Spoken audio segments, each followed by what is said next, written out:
kiviseinää, lasiseinää. Kuinka iso tää halli on suunnilleen? Paljon tässä on niin kuin metriä? 20 metriä. Se on enemmän joku 30-40 metriä. Näyttää. 50 lähemmäs. Tässä on semmoinen tilanne, että on kauheasti sitä touhuttu asioita. Täällä on isoja yleisöjä,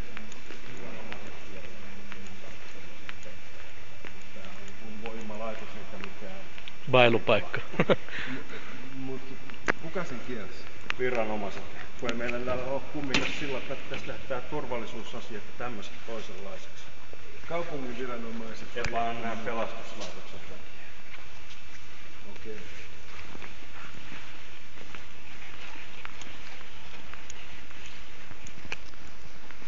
Mutta tämmöiseen filmaukseen ja tämän tyyppisiin asioihin sitä tehdään. Niin, jotka ei ole sillä vähän niin kuin huvitilaisuuksia, niin. vaan kyllä täällä tätä tilaa riittää.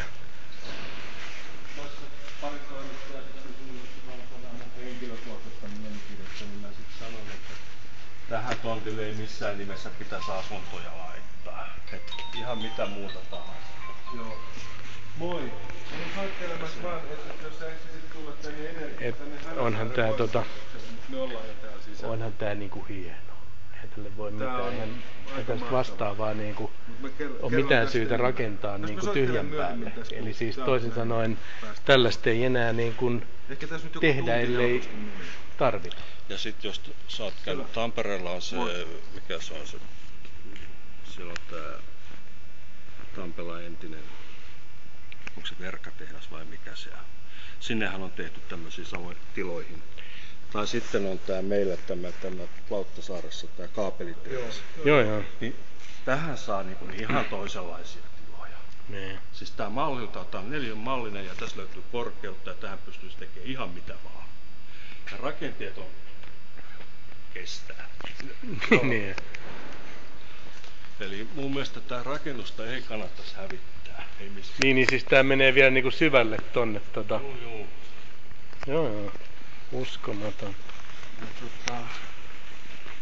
Ja jos Helsingissäkin niin on mietitty, että missä meillä on tuo tekniikan museo, se on tuo Viikissä, niin mun mielestä tekniikan museon paikka olisi täällä. Mä oon ollut tekniikan museon tämmöisessä hallintoneuvostossa, jota kautta mä tiedän ainakin sen, että tekniikan museon aineistosta on ehkä 5% esillä ja kaikki muu kallilla varasto jossain niin kuin Helvetin kallilla vuokratuissa varastotiloissa niin ulkopuolella kaiken.